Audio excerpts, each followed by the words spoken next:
Let's head back out to Jordan Elder. She is out in Ingram. Is that right, Jordan? Tell us where you're at and what you're seeing. We are at the Blue Oak RV Park right now with the owner, Lorena Guillen. As the sun has come up, the devastation here has become so clear.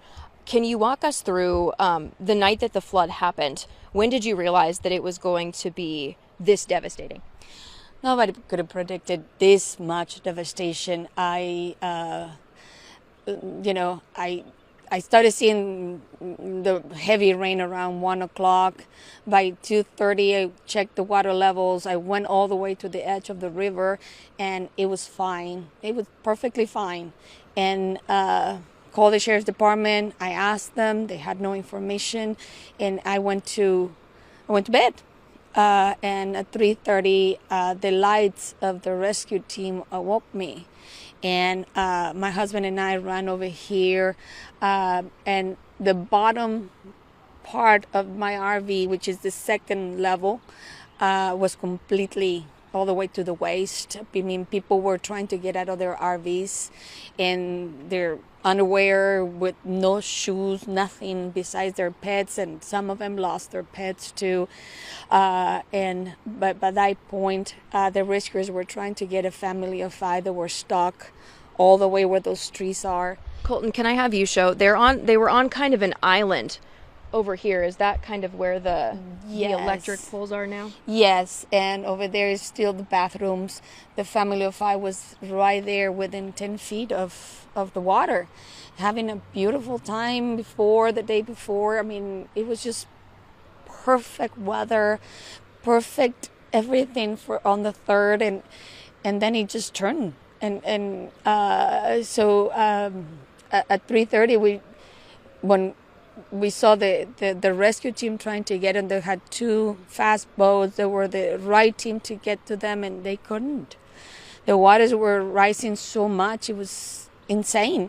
We had about another 20 minutes to get everybody out of here, and they barely were able to grab their belongings, jump into their cars on the upper level, and take off. But 20 minutes later, the water was up a good 40 feet in this area, and it was just, everything was gone. Every single RV and vehicle, it was gone. Got washed away. Do you have an estimate of how many RVs were in this area? Yes, I had 28 up here, and I had 5 on the island, and everything is lost. Everything's gone. Have they started to find where those RVs were ending up? Yes, there is about half a mile now down the river. There is a wall of about 30 to 40 vehicles all smashed together, and nobody's been able to get to that, but there's a lot in there, and it was just very horrific night. At one point, you can see lights, because it was pitch black. At that time of the night, it was just so black, and you could see the lights of vehicles getting washed off from upriver, and you can hear honking. You couldn't see anything, but you can hear honking, and you can hear the screaming. The cabins next door keep smashing against our trees. You can see the scarring of the trees, and that's where they were hitting.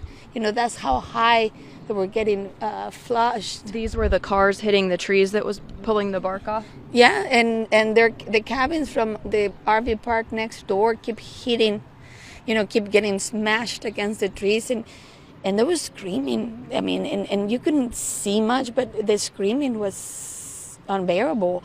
And we are one of the luckiest ones, because we only have 5 people missing, unfortunately, but I was able to get everybody. I mean, my husband and I were banging on doors, getting everybody out. We had the rescue team here because one of my residents heard them screaming at that, in the middle of the night around 3:30 or something like that, and he called 911. And that's the only reason why they were here so soon, so fast. And at one point, the manager next door, she came on running here, said we need help too, because they didn't know, and they lost a lot of people. I mean, they had so many missing people at that point, like close to 40 people missing just there, and us 5. That's 45 people in a matter of 1 hour. So it's just incredible. I mean, the force of that water was so insane. Nobody could get into it. That my resident, that was the one that called 911. He was trying to get to the family, and all the way to his waist, and debris hitting him, and he was yelling, "Please throw me your baby," and they couldn't, and they got swept away, and we all saw it, and we all heard them. And the person that was trying to rescue them, what ended up happening to them? He got out just with his clothes on. He lost his pets as well, and he had just moved in to enjoy the beautiful summer that we were having. The temperature was right.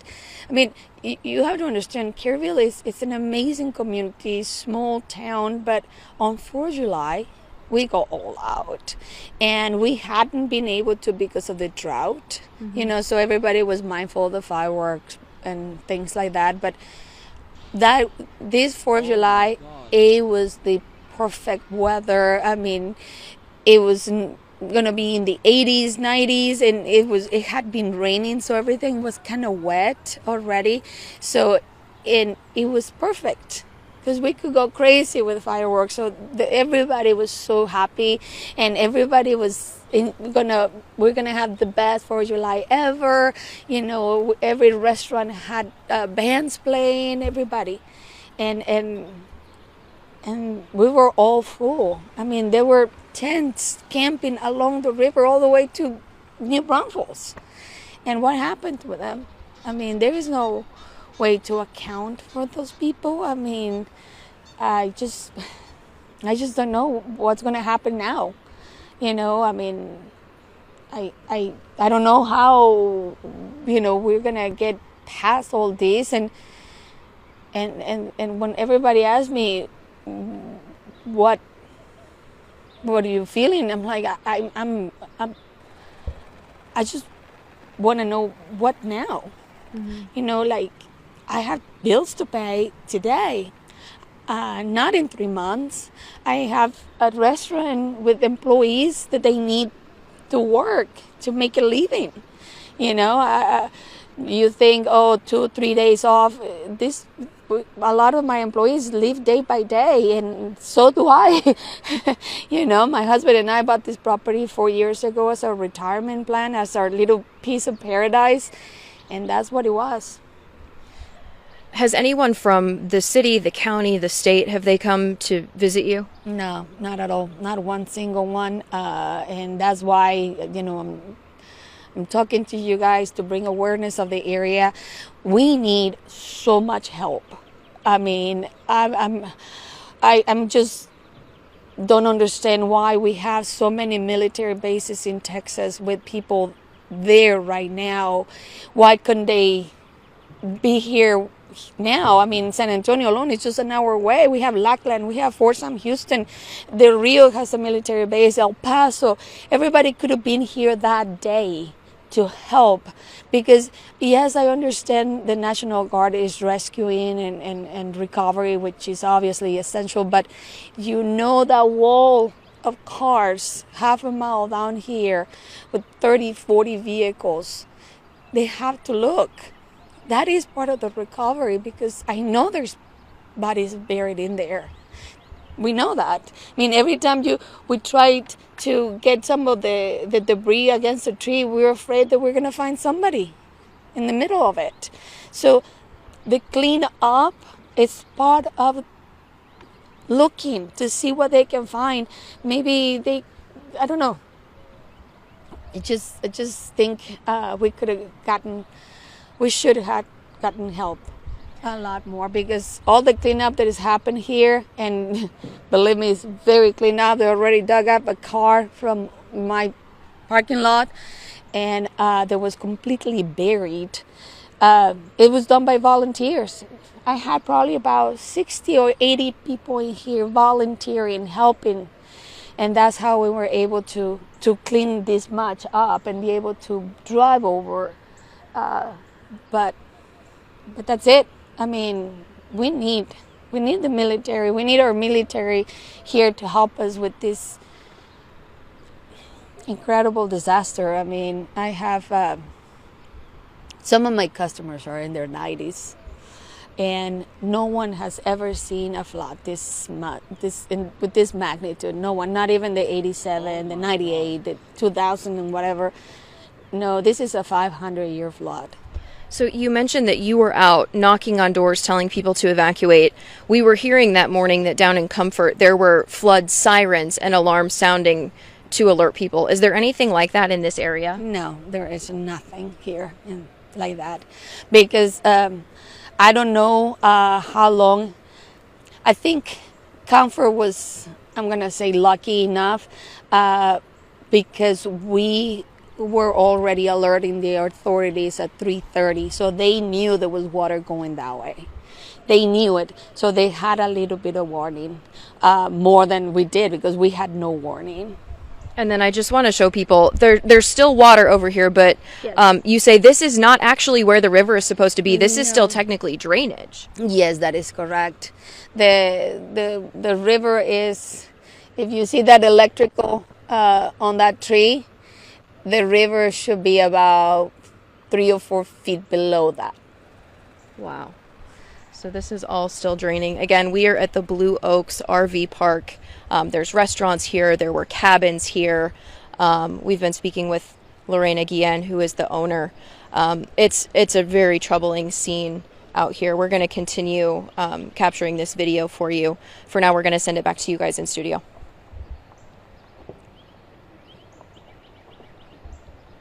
Before we let you go, she mentioned that there were 28 people parked at the RV park, 5 were on the island.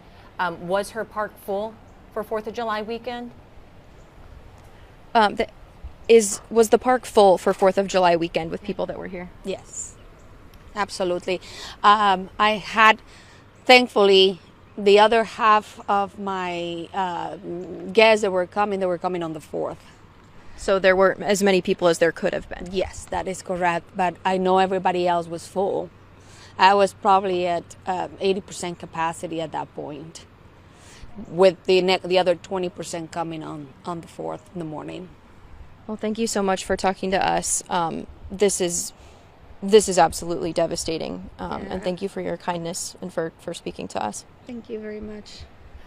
And Jordan, let her know that we will get her name to city and county officials to get her the help that she needs, and your exact location so that they know where search and rescue folks can look, especially when she believes, right, there are people downstream. Yeah, because there's resources available, absolutely resources available. The governor has already said that as much, but I'm sure they're searching on search and rescue right now. All right. Thank you, Jordan.